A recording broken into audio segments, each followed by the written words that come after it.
नमस्कार मित्रांनो, सुख म्हणजे नक्की काय असतं या मालिकेच्या आजच्या भागात आपण पाहणार आहोत की लवली माईंना गोळ्या आणि पाणी देतो आणि म्हणतो आता गोळी घेतली तुम्ही, बरं वाटेल तुम्हाला, इथे झोपून राहावा आणि सारखं जयदीप जयदीप हाका मारू नका. तेवढ्यात लवलीच्या घराबाहेर पिंट्या आणि रावसाहेब येतात आणि पिंट्या जोराने गाडीचा हॉर्न वाजवू लागतो. लवली माईंना झोपून राहण्यासाठी सांगतो आणि कोण आलंय हे पाहण्यासाठी बाहेर जातो. लवली बाहेर आल्यानंतर रावसाहेब तिला विचारतात की इथं कोणत्या तरी म्हातारीला बघितलं, तिच्या डोक्याला जखम आहे, तिनं पांढरी साडी घातली आहे. हे ऐकून लवली मनातल्या मनात बोलतो, हे यांचंच काम दिसतंय. आणि तो म्हणतो की इथे कोणतीही म्हातारी नाही, तुम्ही इथून जावा. तर दुसरीकडे नित्या आणि अधिराज रानामध्ये काम करत असतात. अधिराज नित्याला समजावत असतो कसं काम करायचं ते. हे पाहून पाहुणीचा खूपच जळफळ आठवत असतो. अधिराजचे आई आणि वडील नित्याकडे कौतुकाने बघत असतात.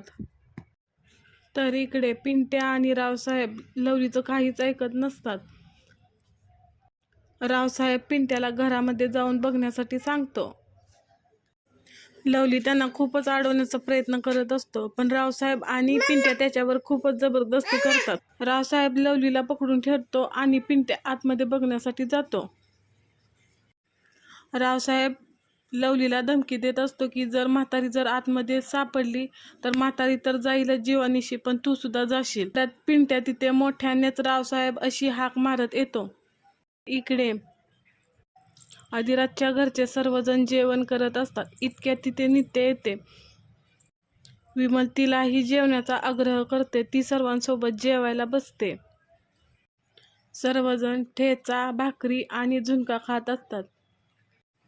नित्याला ते खूपच तिखट लागत असते, पण ती तशीच खात असते. सावरी नित्याला विचारू लागते, मॅडम तिखट लागते का? त्यावर नित्या हसतच नाही बोलते. अधिराज नित्याला म्हणतो, मॅडम मानायला पाहिजे तुम्हाला, डोळ्यातून पाणी आलं तरी प्यायला पाणी मागितलं नाही तुम्ही. त्यावर नित्या म्हणते, खरं सांगू का, पहिल्या 2 घासातच माझी जीभ जळली. खरंच हे खूपच तिखट आहे. विमल लगेच नित्याला पाणी देण्यासाठी जाते, पण पाणी संपलेले असते. ती पाहुणीला लगेच पाणी आणण्यासाठी सांगते. पाहुणी मुद्दामच पाण्याचा हंडा पाडून टाकते. अधिराज नित्याला पाणी पिण्यासाठी विहिरीकडे घेऊन जातो आणि तिला विहिरीतून पाणी काढून देतो. पाणी पिऊन झाल्यानंतर अधिराज नित्याला समजवतो, मॅडम तुमची कामं नाही येते, तुम्ही आता गेलात तरी चालेल. पण नित्या त्याचं काही ऐकत नाही आणि रानामध्ये काम करण्यासाठी जाते. तर तेव्हा नेमकं मागून पाहुणी टेकडीवरती जाते आणि तेथून रागाने नित्याकडे बघू लागते आणि ती खाली बसून तारेच्या पिंड्यावरती आपला हात जोराने मारू लागते. तेव्हा तिच्या हाताला खूप साऱ्या जखमा झालेल्या असतात आणि मनातल्या मनात म्हणते, सहन कर पाहुणे, सहन कर. जोवर ही तुझ्या डोळ्यासमोरून जात नाही तोपर्यंत सहन कर.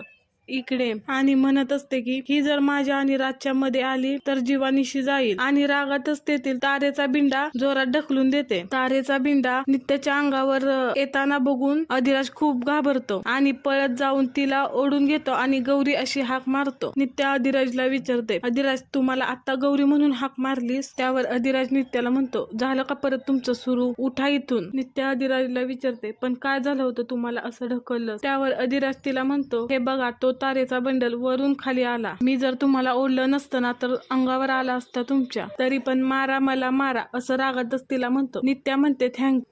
तर अधिराज मेन्शन नॉट असं बोलतो आणि तो तारेचा बंडल उचलून बाजूला टाकतो. तर इकडे रावसाहेब लवलीला आतमध्ये ये असं ओरडत असतो. तेव्हा लवली आतमध्ये जातो आणि रावसाहेबाला हात जोडून काय झालं रावसाहेब असं विचारतो. तेव्हा रावसाहेब लवलीला, अरे फुकणीच्या, उंदरासाठी ट्रॅप लावलेला आहे हे सांगायचं कोण?